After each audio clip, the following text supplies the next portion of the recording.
Hello guys, Avast Premium Security includes a robust firewall designed to monitor and control incoming and outgoing network traffic, providing an additional layer of protection against unauthorized access. By default, the firewall is enabled, but if you need to manually activate or configure it, follow these steps.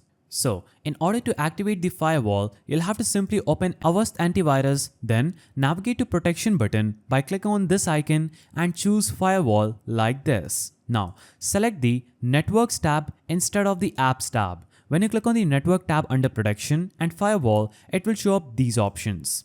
Now, if the firewall is not already active, you will see a red off slider instead of this green one.